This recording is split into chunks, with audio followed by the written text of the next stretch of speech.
That's what happens when you cheat on my wife. The cracked phone screen lit up like a neon confession in my grease-stained hands. The message glowed back at me. I dreamt of your chest again, Tiger. I set down my coffee mug and stared at those words until they burned into my retinas. My wife Megan's old iPhone, the one she'd claimed was completely broken 3 months ago, had just betrayed her with the enthusiasm of a paid informant. I'm Sam Delaney, 41 years old, owner of the most honest auto shop in Millbrook, Maine. I fix engines that other mechanics give up on. I've got calloused hands, a smart mouth, and apparently a wife who thinks I'm dumber than a box of rocks. The phone buzzed again. Another message from Derek S., a name that made my stomach drop like a stone into dark water. Derek Slade, my high school wrestling nemesis turned Instagram fitness guru. The guy who'd made my junior year hell and now owned 3 gyms across the county. Can't wait to feel those muscles tonight, baby. Hotel room 237 at the Seaside Inn. Wear that blue dress I bought you. I laughed. Actually laughed out loud in my empty garage. The sound echoed off the concrete walls like a death rattle. That blue dress, the one Megan had told me was from her sister's shopping spree. The one she'd worn to our anniversary dinner last month while telling me how much she loved me. My hands didn't shake as I scrolled through more messages. They should have. Any normal husband would be trembling, crying, maybe punching something. But I felt something else entirely, a cold, calculating fury that settled in my bones like winter fog. The messages painted a picture clearer than any crime scene photo. 6 months of lies. 6 months of yoga classes and girls' nights and late work meetings. 6 months of me cooking dinner for a woman who was probably texting another man while I asked about her day. I heard Megan's Honda Civic pull into our driveway.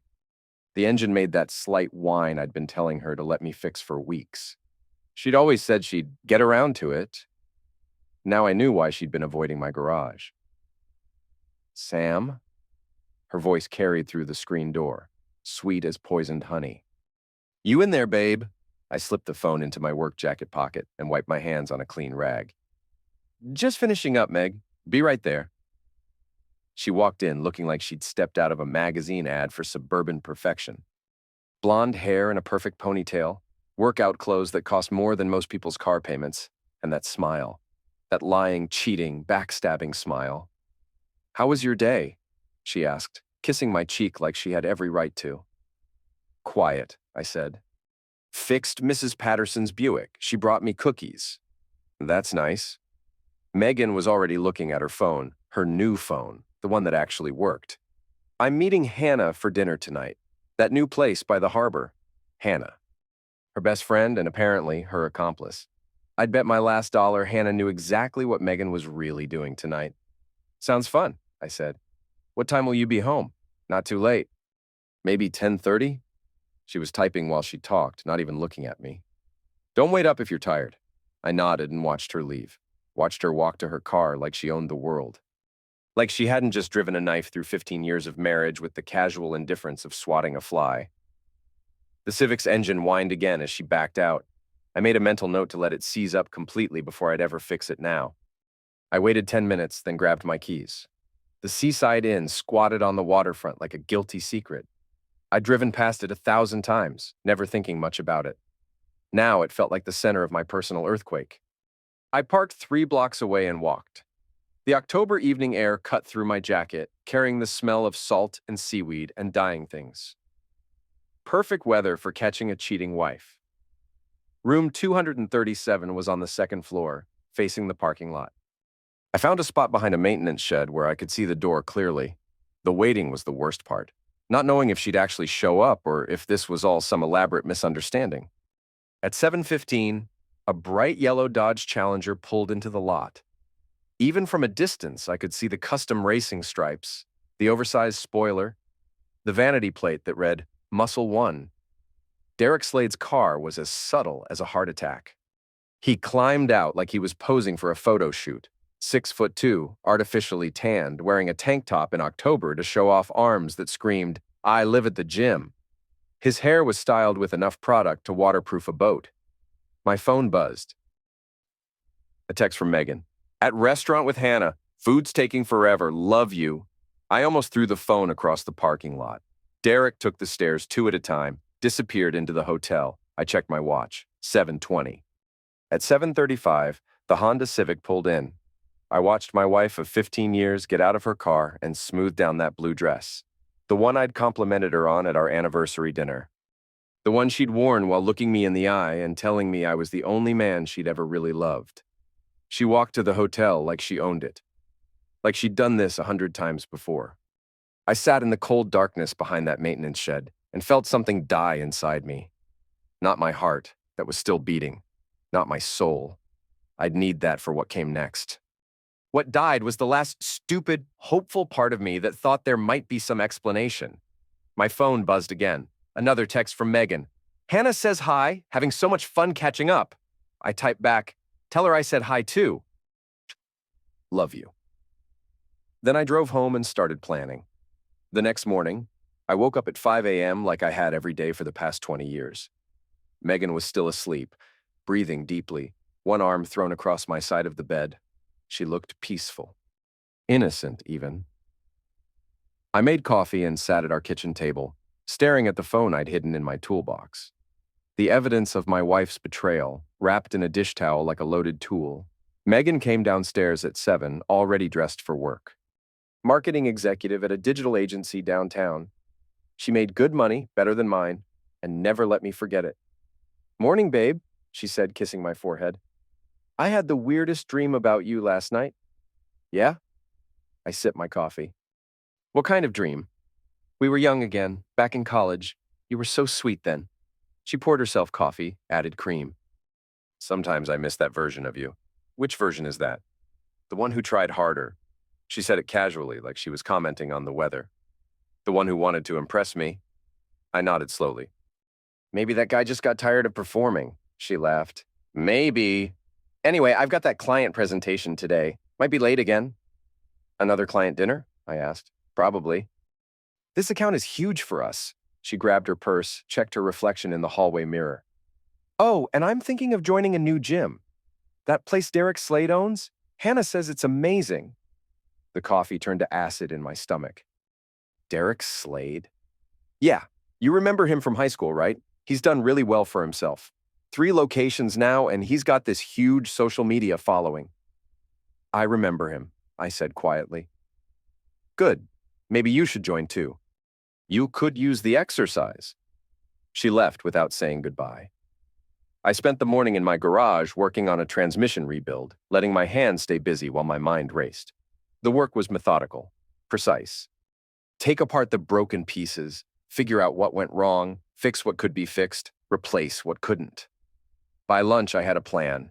I drove to the electronics store in the next town over, paid cash for a few items that would make this interesting. AirTags, a burner phone, a small digital recorder. Nothing illegal, nothing that would get me arrested. Just tools for gathering information. That afternoon, while Megan was at work, I paid a visit to our bedroom. I'd been married to this woman for 15 years. I knew her hiding spots, her habits, her secrets. Or at least, I thought I had. I found her real diary hidden behind a box of tampons in the bathroom cabinet. The same place she'd hidden her birth control pills when we were dating. Some things never change. The entries made my blood run cold. June 15th. Saw Derek at the coffee shop today. He looks incredible. Those arms. I can't stop thinking about what it would feel like to touch them. June 22nd. Derek asked me to lunch. I said yes. Sam would never understand, but I deserve to feel wanted again. July 4th. First kiss. I feel like I'm 17 again. Derek makes me feel beautiful, desired. When was the last time Sam looked at me like that? July 18th. Hotel room. Finally. Derek is everything Sam isn't. Confident, successful, passionate. I know it's wrong, but I can't stop. August 3rd. Sam asked if I was happy. I lied and said yes. The truth is, I'm happier than I've been in years, just not with him. I closed the diary and put it back exactly where I'd found it. My hands were steady. My breathing was controlled. I felt like I was looking at this from a great distance, like watching a movie about someone else's life. That evening, Megan came home at 9:30. She smelled like expensive cologne and guilt. "How was the client dinner?" I asked. "Exhausting, but good. I think we landed the account. She kicked off her heels. I'm going to shower and go to bed. Early day tomorrow.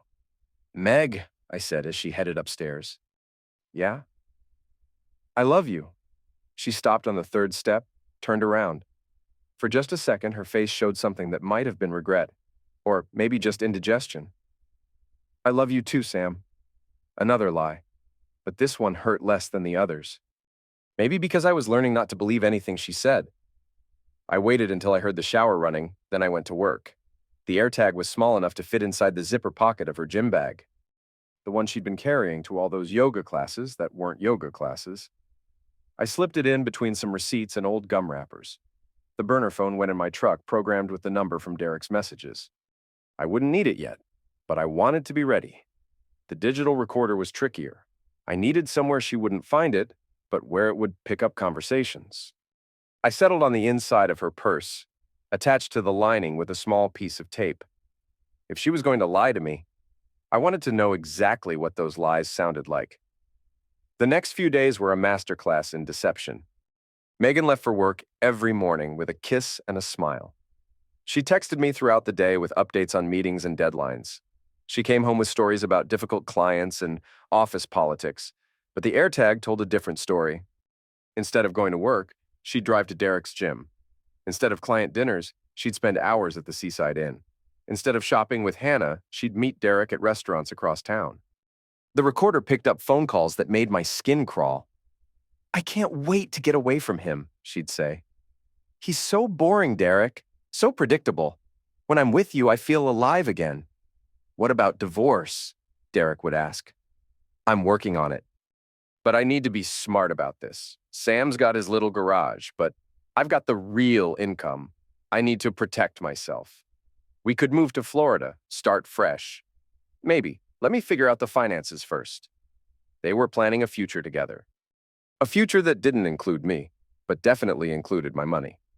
I started making plans of my own. The first step was research. I'd spent 15 years thinking Derek Slade was just some meat-headed gym owner. Turns out he was worse than that. He was a meat-headed gym owner with a social media empire and a history of screwing over business partners. I found the court records online.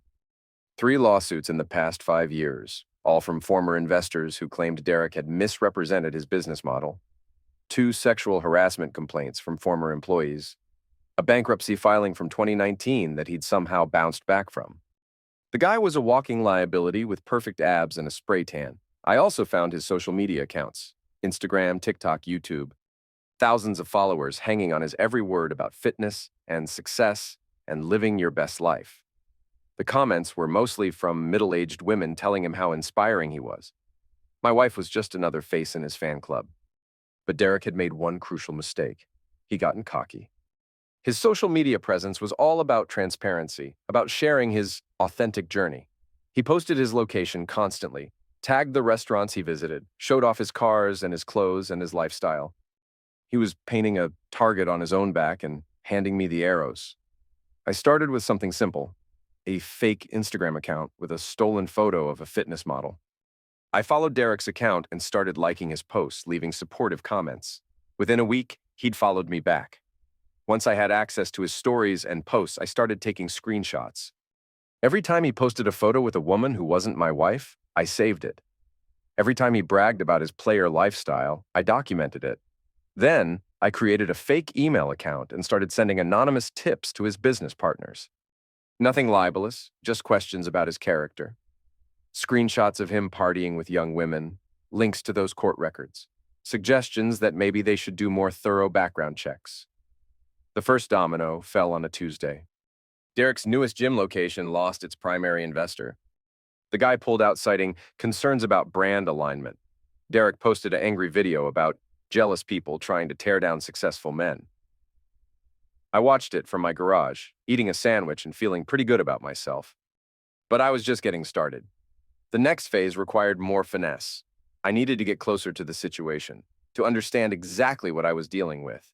So I decided to pay Derek's gym a visit. I'd never been much of a fitness guy, but I knew enough to blend in. I bought some workout clothes, practiced looking like I belonged, and signed up for a day pass. The gym was everything I'd expected. Gleaming equipment, mirrors everywhere, music loud enough to wake the dead.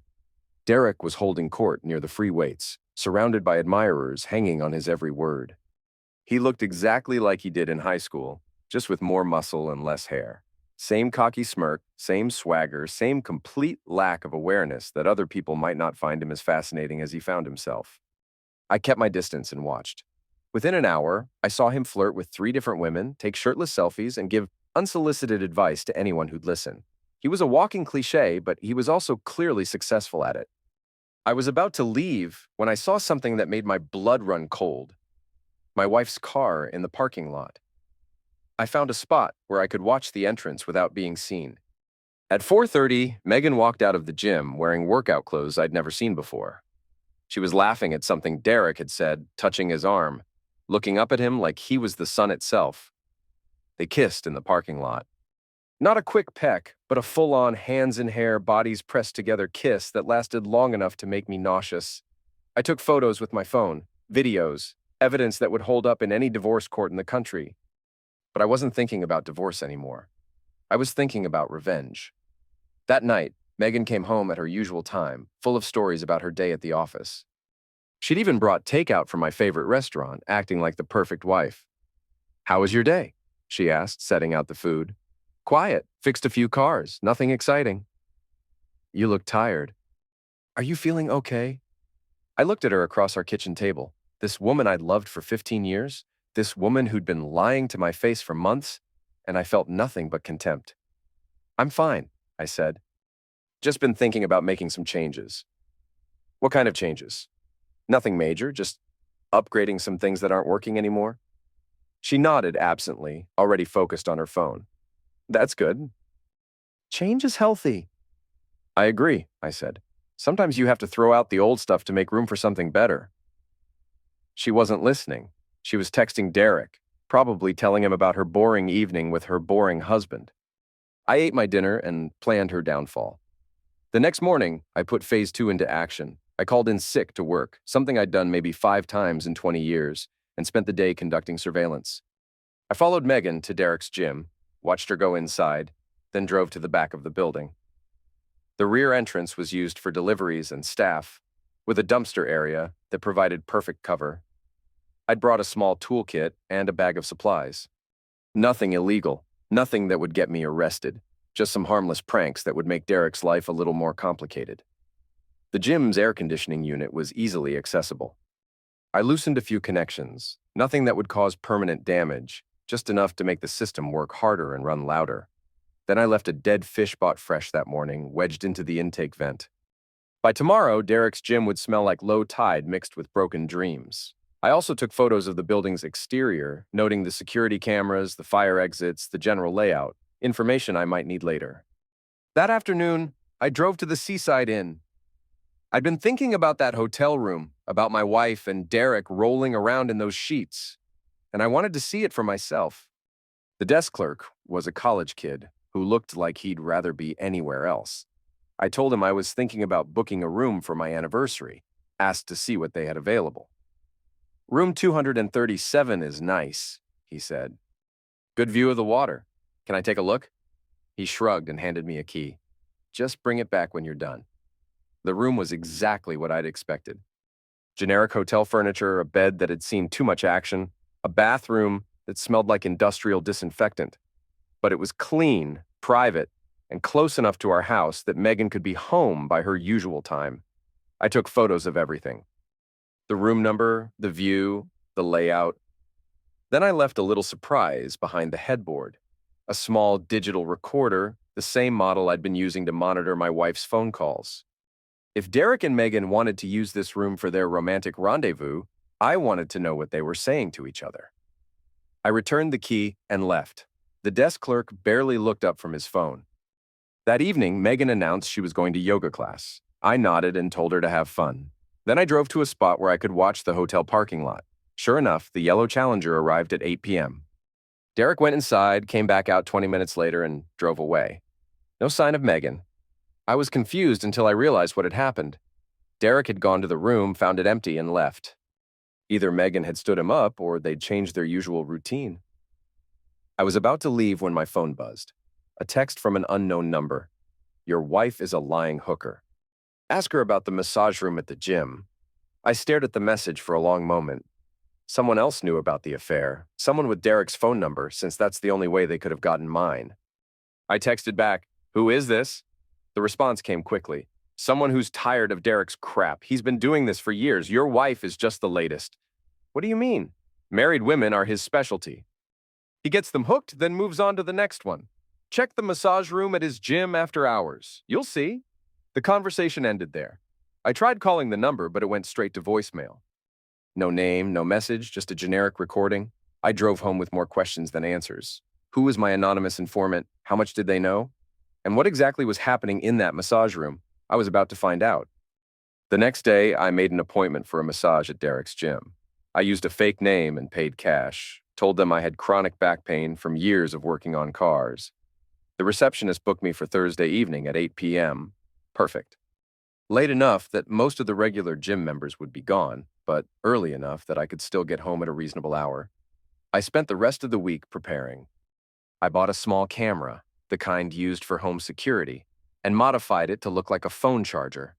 I practiced setting it up quickly, making sure it would record clear video in low light. Thursday evening arrived gray and drizzly, typical October weather for coastal Maine. I drove to the gym feeling like I was going to throw up, not from nerves, but from anticipation. I was finally going to see what Derek's operation looked like from the inside. The gym was mostly empty when I arrived. A few die-hard lifters, a couple of women on the cardio machines, and Derek himself, strutting around like he owned the place. Which, technically, he did. I checked in with the receptionist, a young woman with purple hair and enough piercings to set off a metal detector. She directed me to a hallway I'd never seen before, past the main workout area. The massage room was at the end of the hall, with a door that locked from the inside. The massage therapist was a middle-aged woman named Janet who looked like she'd rather be anywhere else. "First time?" she asked as I climbed onto the table. "Yeah. Friend recommended it." "Which friend?" "Derek. Derek Slade?" Her expression changed slightly. "Oh, you're one of Derek's special referrals." "What does that mean?" She didn't answer, just started the massage. But I noticed she kept glancing at the door like she was expecting someone to come in. About 10 minutes in, I heard voices in the hallway. A man and a woman, talking in hushed tones. I couldn't make out the words, but I recognized the voices. Derek and my wife. "Sorry," Janet said suddenly. "I need to step out for a minute. Back problem? Acting up?"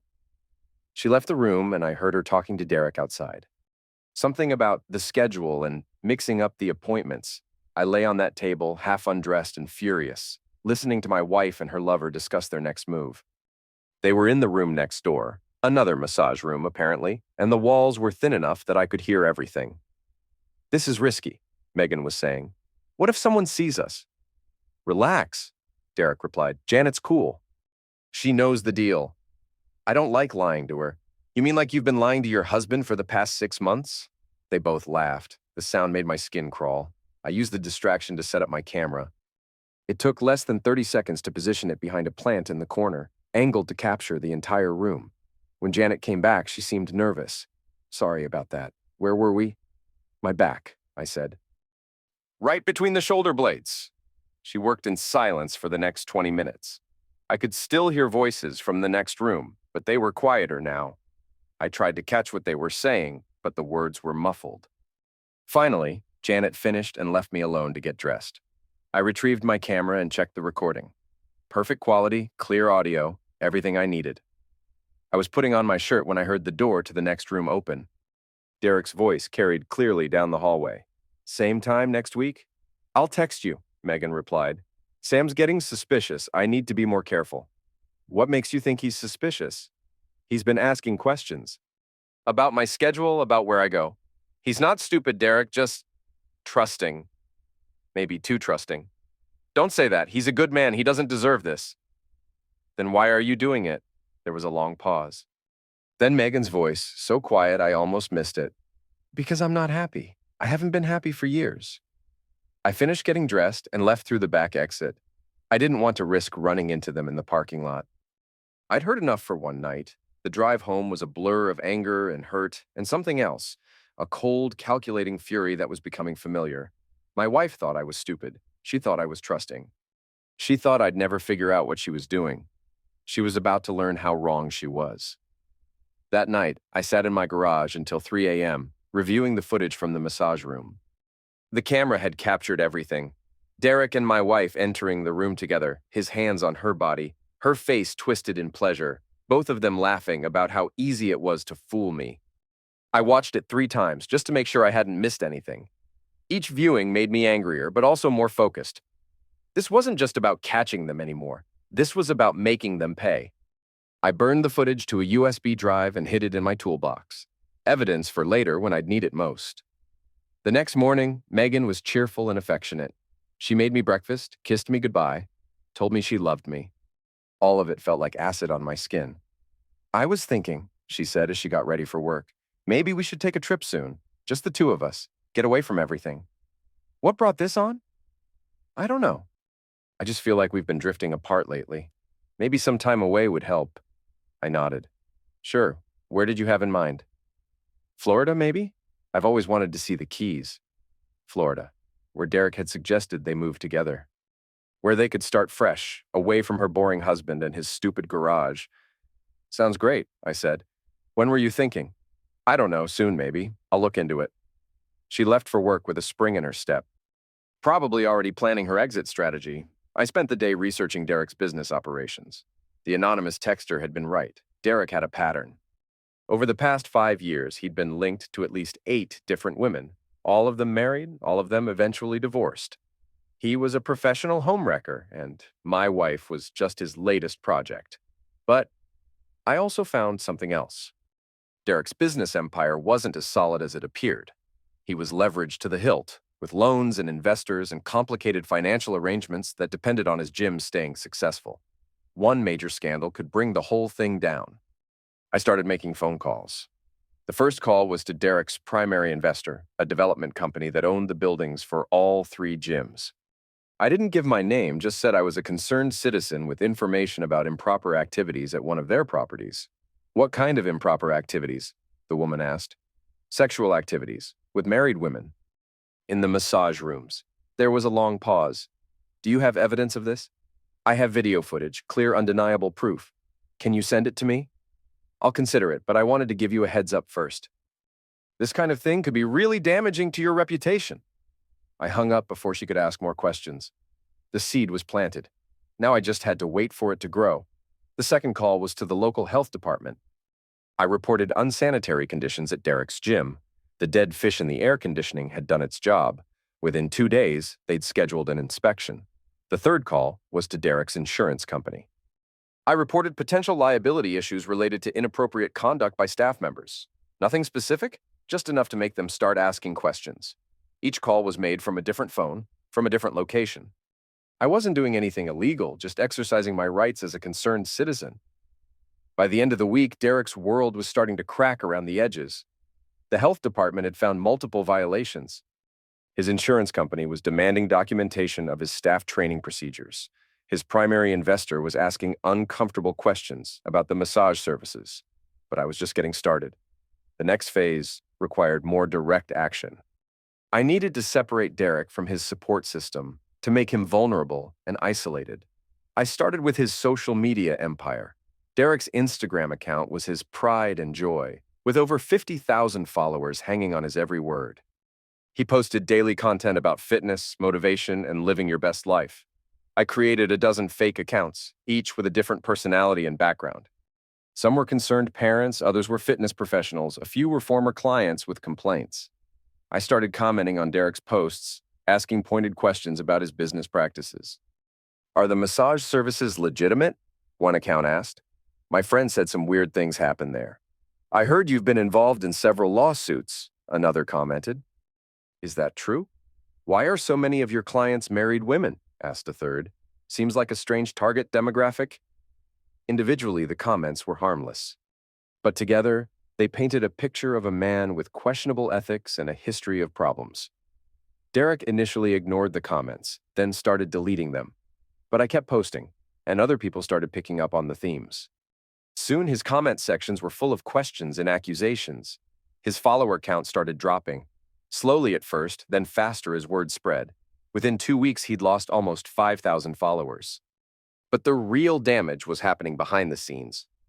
Derek's business partners were getting nervous. His staff members were fielding uncomfortable questions. His clients were starting to look for other gyms. I watched it all from my garage, monitoring his social media accounts, tracking his business problems, counting down the days until his empire collapsed. Meanwhile, Megan continued her double life. She'd text me during the day with updates on her work, then disappear for hours at a time. The AirTag in her gym bag told me exactly where she was going: Derek's gym, the Seaside Inn, restaurants I'd never heard of. The recordings from her purse captured phone calls that made my blood boil. "He's planning a surprise for our anniversary," she told Derek one afternoon. "I feel terrible about it." "What kind of surprise?" "I don't know. He's been acting weird lately, secretive. Maybe he's planning a trip or something." "What are you going to do?" "I don't know. I can't keep doing this much longer. The guilt is eliminating me." "Then leave him." "It's not that simple." "He's not a bad person, Derek. He's just not you." "What's that supposed to mean?" "He's safe, predictable. You make me feel alive." "So what's the problem?" "The problem is that I'm destroying a good man to be with you. And I don't know if I can live with that." "You're overthinking this, Megan. Sometimes you have to be selfish to be happy." "Is that what you tell all your married girlfriends?" The line went quiet for a moment. Then Derek's voice, harder than before. "What's that supposed to mean?" "Nothing. This is all happening so fast." "Look, if you're having second thoughts, just say so. I don't need the drama." "I'm not having second thoughts. I love you." "Then prove it. Leave him, today, right now." "I can't do that." "Why not?" "Because I'm not ready. I need more time." "How much more time?" "I don't know. A few more weeks, maybe, after his birthday." "My birthday." She was planning to destroy our marriage right after my birthday. The woman had a real talent for timing, but I wasn't planning to wait that long. 2 days later, I put the final phase of my plan into action. I drove to Derek's gym early in the morning, before it opened, and waited in the parking lot. I knew his routine by now. He arrived at 5 a.m. sharp, unlocked the building, and spent an hour working out before his staff arrived. I waited until he was inside, then I made my move. Derek's yellow Challenger was his pride and joy. Custom paint job, racing stripes, enough horsepower to power a small city. He'd posted about it constantly on social media, bragging about its performance and its cost. I didn't damage it. That would have been illegal, and I wasn't planning to give anyone a reason to arrest me. Instead, I did something much more creative. I covered the car with bumper stickers. Not just any bumper stickers, carefully chosen messages that would destroy Derek's carefully cultivated image. "My other car is your wife. Porn if you're cheating. Married women love me. And my personal favorite, ask me about my lawsuit history." I also attached a small sign to the rear window. "Free STD testing, ask inside." The stickers were designed to be difficult to remove without damaging the paint. Derek would have to take the car to a professional to get them off, assuming he wanted to keep the car at all. I was back in my truck parked across the street when Derek came outside an hour later. The sound he made when he saw his car was somewhere between a scream and a dying animal. He ran around the vehicle trying to peel off the stickers, but they were industrial-grade adhesive. The more he pulled, the more the paint started to peel with them. I watched him have his meltdown from across the street, sipping coffee from a thermos and feeling genuinely happy for the first time in months. Derek was jumping around like his hair was on fire, screaming at nobody in particular, taking photos of the damage like he was documenting a crime scene. But the best part was still coming. Derek pulled out his phone and started making calls. I couldn't hear what he was saying, but I could see his face getting redder with each conversation, probably calling his insurance company, the police, anyone who might help him figure out who had done this. Within 20 minutes, a police car pulled into the parking lot. 2 officers got out and walked over to Derek, who immediately launched into an animated explanation of the situation. I drove away before they could start taking witness statements. I had work to do. The pictures of Derek's car started appearing on social media within hours. Someone had taken photos and posted them with captions like, "Millbrook's Romeo gets pranked," and "Local gym owner's car tells the truth." Derek tried to control the narrative, posting his own photos with angry captions about vandalism and jealous competitors. But the internet had already decided the story was hilarious. The photos went viral locally, shared on Facebook groups and Instagram stories across the county. My anonymous informant texted me that afternoon. "Nice work with the car." He's losing his mind. I texted back, "Who are you?" "Someone who knows what it's like to be married to a cheater. Derek destroyed my marriage 3 years ago." "Why are you helping me?" "Because you're actually doing something about it. Most of us just rolled over and took it." "What else can you tell me about him?" "More than you want to know, but the massage room thing is just the beginning. He's got cameras in there. Records everything for his own entertainment." That made my blood run cold. Derek was recording his encounters with married women. That meant there was video of him with my wife, stored somewhere I could potentially access. Where does he keep the recordings? Home office, second floor of his house. He thinks he's clever, but he's just a pervert with a smartphone. I spent the rest of the day thinking about that. Video evidence of Derek's activities would be the nuclear option, the thing that would destroy him completely. But getting access to his house would require breaking and entering, which was a line I wasn't ready to cross. Not yet, anyway. That evening, Megan came home looking stressed. She'd heard about Derek's car through her network of gym friends, and she was worried about him. "Someone vandalized Derek Slade's car," she said, setting down her purse. "Can you believe that?" "Who would do something so cruel?" "Probably someone who doesn't like him," I said. "But why? He's such a good guy. He's helped so many people get in shape, change their lives." "Maybe not everyone sees it that way." She looked at me strangely. "You sound like you don't like him either." "I don't really know him, but from what I remember of high school, he was kind of an idiot." "People change, Sam." "He's not the same person he was in high school." "If you say so." She dropped the subject, but I could see the wheels turning in her head. She was connecting dots, wondering if her boring husband might know more than he was letting on. Good. Let her wonder. The next morning, I woke up to find a text message from Derek himself. He'd gotten my number from somewhere, probably Megan's phone, and he wasn't happy. "I know it was you," the message read. "Stay away from my car and my gym, or you'll regret it." I showed the message to Megan at breakfast. "Look at this. Some guy named Derek is threatening me." Her face went pale. "What?" "Let me see that." She read the message, and I watched her expression change from confusion to panic to anger. "That's impossible," she said. "Derek doesn't even know you." "Apparently he does. And he thinks I vandalized his car." "Did you?" I looked at her with what I hoped was convincing surprise. "Of course not. Why would I vandalize some stranger's car?" "I don't know." "This is crazy. Maybe you should ask your friend Derek why he thinks I did it." "He's not my friend. I just know him from the gym." Another lie. But this one was different. She was lying to protect Derek, not just herself.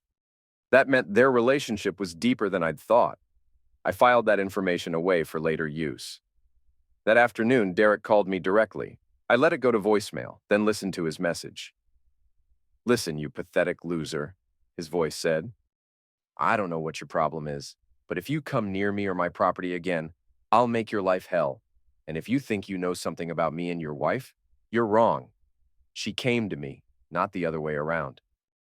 She's tired of being married to a nobody." I saved the message and sent a copy to my anonymous informant. Within an hour, I got a response. "He's getting desperate." That's when he makes mistakes. What kind of mistakes? The kind that end up on security cameras. He's got a temper, and he's not as smart as he thinks he is. I spent the rest of the day working in my garage, thinking about Derek's voicemail. He'd basically confessed to sleeping with my wife, and he'd done it on a recorded line. If I needed evidence for a divorce, I had it. But divorce wasn't what I wanted anymore. I wanted justice. That evening, Megan announced she was going to book club with Hannah. I nodded and wished her a good time, then waited 20 minutes before following her. The AirTag led me to Derek's house, a McMansion in an upscale development outside town. I parked down the street and watched through binoculars as Megan's Honda pulled into his driveway. They didn't even bother hiding it anymore. They were getting comfortable, confident that they'd fooled me completely. I drove home and started planning their downfall. The next few days were crucial. I needed to time everything perfectly to make sure Derek and Megan would be together when their world came crashing down. I started by calling Derek's remaining business partners. One by one, I shared the evidence I'd collected. The photos from the massage room, the audio recordings of his conversations with married women, the documentation of his financial problems. Most of them were already nervous about their association with Derek. The car incident had been embarrassing, and the social media campaign was hurting their reputations by association. By Friday, 2 of his 3 investors had pulled out. Derek's newest gym was facing foreclosure, and his flagship location was struggling to pay its bills. But I wasn't done yet. Saturday morning, I put the final pieces in place.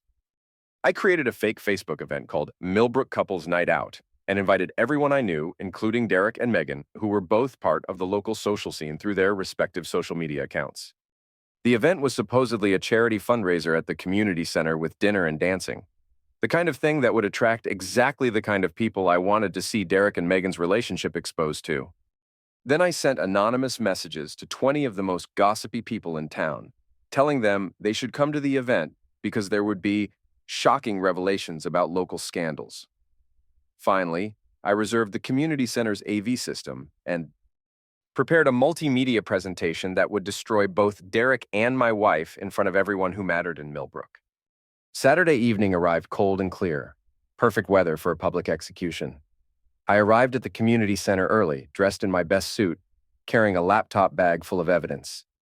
The venue was exactly what I'd hoped for, a large room with a stage, professional sound system, and projection capabilities.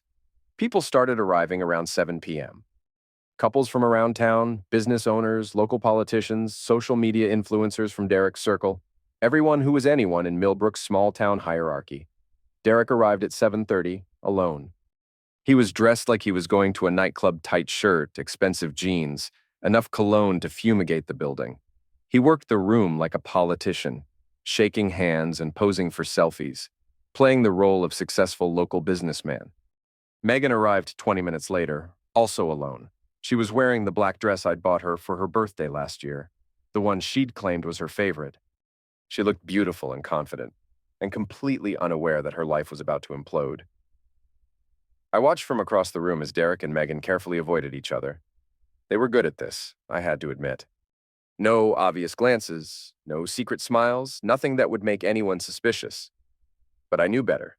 I'd been watching them for months. At 8:30, I approached the microphone on the stage. The room gradually quieted as people realized someone was about to make an announcement. "Good evening, everyone," I said. "Thank you for coming to what I hope will be a very enlightening evening." A few people clapped politely. Most just looked confused. "Before we begin the fundraising portion of tonight's event," I continued, "I wanted to share something with all of you. Something about truth and lies and the people we think we know." I clicked a button on my laptop and the first slide appeared on the screen behind me. A photo of Derek and Megan kissing in the gym parking lot. The room went dead silent. 6 months ago, I said, I discovered that my wife of 15 years was having an affair with Derek Slade, owner of 3 local gyms and self-proclaimed fitness guru. More slides flashed on the screen. Photos from the hotel, audio transcripts from their phone calls, financial records showing Megan's payments to Derek's business accounts. At first I was hurt, I continued. Then I was angry. Then I got curious. I wanted to know exactly what kind of man my wife had chosen over me. The next series of slides showed Derek's business practices, the lawsuits, the harassment complaints, the pattern of relationships with married women. "It turns out," I said, "Derek Slade isn't just a homewrecker. He's a hunter who specifically targets vulnerable women in unhappy marriages. My wife was just his latest sufferer." I could see Derek pushing toward the stage, his face red with rage. But several men in the audience had positioned themselves to block his path. Apparently, Derek had made enemies in this town. "The massage room at Derek's gym isn't used for therapeutic massage," I continued. "It's used for sexual encounters with married clients, and Derek records everything for his own entertainment." The final slide was a screenshot from one of those recordings. Not explicit, but clear enough to show Derek and a woman who wasn't my wife in a compromising position. "Ladies and gentlemen," I said, "this is what a hunter looks like. And this is what happens when good people decide to fight back." I clicked off the presentation and stepped away from the microphone. The room erupted in chaos. Derek was screaming threats, trying to get to the stage. Several women were confronting their husbands, demanding to know if they'd known about Derek's activities. Megan was standing in the corner, tears streaming down her face, looking like she wanted to disappear. I walked calmly to the exit, but Derek caught up with me in the parking lot. "You son of a witch," he snarled, grabbing my shoulder. "You just destroyed my life." "No," I said, turning to face him. "You destroyed your own life. I just made sure everyone else knew about it." He swung at me then, a wild haymaker that I saw coming from a mile away. I'd been expecting this moment for months, and I was ready for it. I ducked under his punch and drove my fist into his solar plexus. Derek doubled over, gasping for breath. I grabbed him by the shirt and looked him in the eye. "If you ever contact me or my wife again," I said quietly, "I'll release the recordings I have of you threatening me. And trust me, there are worse things on those recordings than what I showed everyone tonight." I let him go and walked to my truck. Behind me, I could hear car doors slamming, engines starting, people driving away from the scene of Derek's public humiliation. By the time I got home, my phone was buzzing with messages. Friends offering support, neighbors asking questions, reporters wanting interviews. Megan was already there, sitting on our front porch steps with her suitcase beside her. "I'm leaving," she said when I got out of the truck. "Good," I replied. "Sam, I'm sorry. I know that doesn't mean anything now, but I am sorry." "Sorry you got caught or sorry you did it?" She didn't answer. "Where are you going?" I asked. "My sister's house, until I can figure things out." "What about Derek?" "I thought you two had plans." She laughed bitterly. "Derek's done with me. He made that very clear tonight. Apparently, I'm too much drama for his lifestyle. So he threw you away when things got complicated." "Imagine that." She stood up and picked up her suitcase. "I know you hate me right now." "I don't hate you, Megan. I just don't know you anymore. Maybe we can talk in a few weeks, when things calm down." "No," I said. "We can't." "Why not?" I walked to the front door and put my key in the lock. "Because this is the threshold, Meg, and you don't get to cross it again." I went inside and closed the door behind me. Through the window, I watched her load her suitcase into the Honda and drive away. The engine still made that whining sound. I never did fix it. The next morning, I woke up alone in my house for the first time in 15 years. It was quiet, peaceful, and exactly what I'd been working toward for months. I made coffee and sat at my kitchen table, reading the local newspaper's coverage of the previous night's events.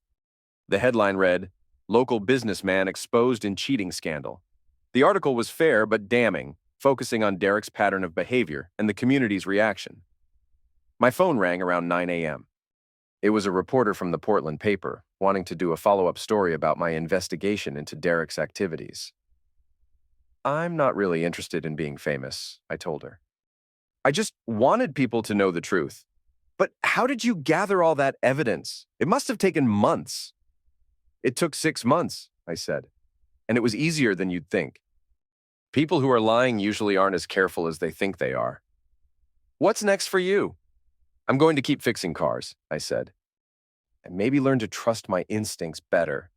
After I hung up, I went out to my garage and started working on a 1987 Mustang that had been giving me trouble for weeks. The engine was making a weird noise, something I couldn't quite identify. I spent the morning taking it apart, piece by piece, until I found the problem. A small crack in the engine block, invisible from the outside, but causing all kinds of issues under the hood. Some things can't be fixed. They just need to be replaced. Around noon, my anonymous informant called me directly for the first time. "Congratulations," she said. "You did what most of us were too scared to do." "Who are you?" I asked. "My name is Jennifer. Derek destroyed my marriage in 2019. I've been waiting 3 years for someone to take him down." "Why didn't you do it yourself?" "Because I didn't have the evidence you had, and I was too broken to fight back." "What's going to happen to him now?" "Probably bankruptcy. Definitely divorce. His wife found out about everything last night. Maybe criminal charges if the police decide to investigate the recording situation." "Good. What about your wife?" I thought about that for a moment. "I don't know. And I don't really care anymore." That afternoon, I got a call from Derek's primary investor, the development company that owned his gym buildings. "Mr. Delaney," the woman said, "I wanted to thank you for bringing these issues to our attention. We've terminated our relationship with Mr. Slade, effective immediately." What's going to happen to the gyms? We're looking for new operators. Someone with better character and business practices? Any chance you'd consider an auto mechanic with no fitness experience? She laughed. Probably not. But if you know anyone qualified, have them give us a call. I spent the rest of the day thinking about second chances, about the difference between justice and revenge, about the threshold between the life you have and the life you want. That evening, I was closing up the garage when Carol, my neighbor, came over with a casserole and a million questions. Sam, I can't believe what happened, she said.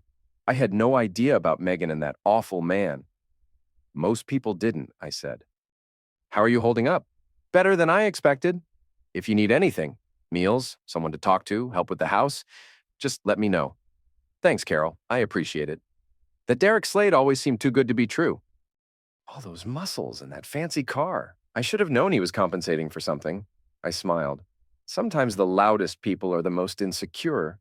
What are you going to do now? Keep working, keep living. See what happens next. Do you think you'll ever forgive her? I thought about that question for a long time. I think forgiveness is overrated, I said finally. Some people don't deserve it. And some things can't be undone. Carol nodded sadly and went back to her house. I locked up the garage and went inside to heat up her casserole. Later that night, I got a text from an unknown number. You ruined my life, you psycho! I'll get you back for this.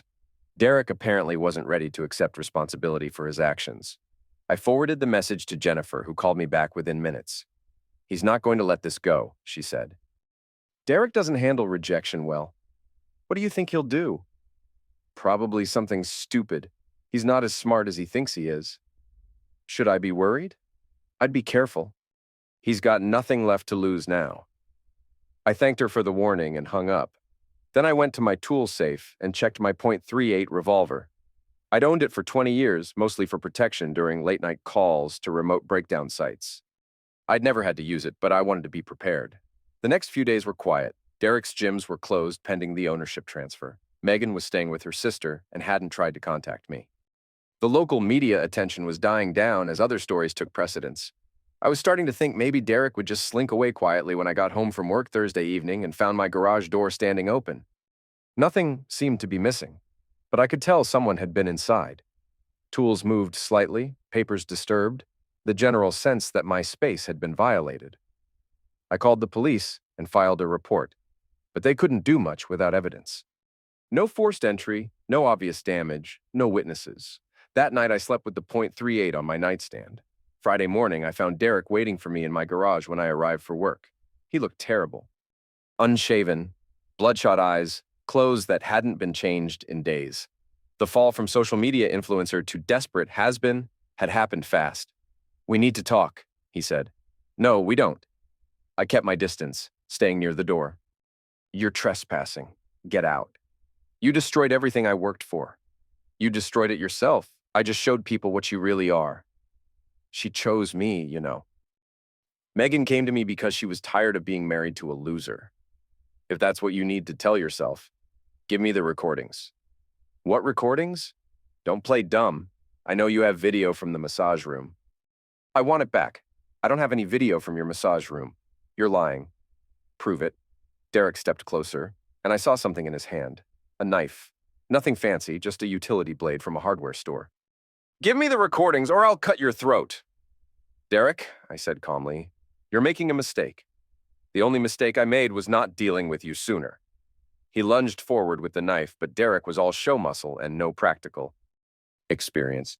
I sidestepped easily and drove my knee into his ribs. He went down hard, the knife clattering across the concrete floor. I picked up the knife and looked down at him. You just attacked me with a deadly weapon in my own building, in front of a security camera. Derek's eyes widened as he saw the camera mounted in the corner. Now, I'm going to call the police, I continued, and you're going to jail.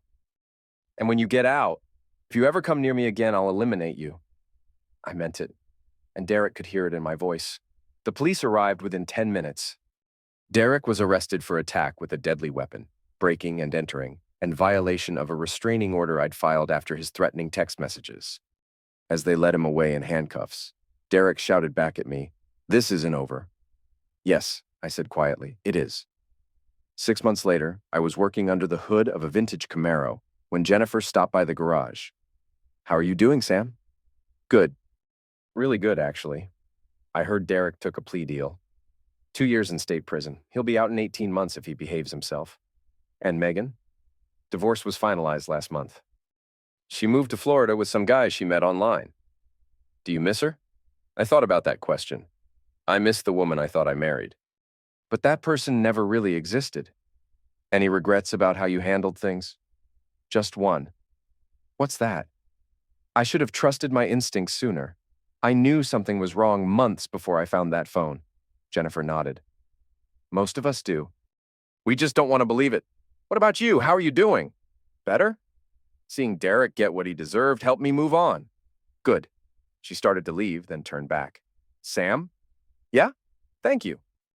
For having the courage to fight back. After she left, I went back to work on the Camaro. The engine was finally running smooth, all the problems fixed, all the broken parts replaced. That evening, I closed up the garage and drove home to my empty house. I made dinner for one, watched the news, read a book about engine restoration techniques. It was quiet, peaceful, exactly what I'd been working toward. I didn't lose my wife. I just took the trash out late.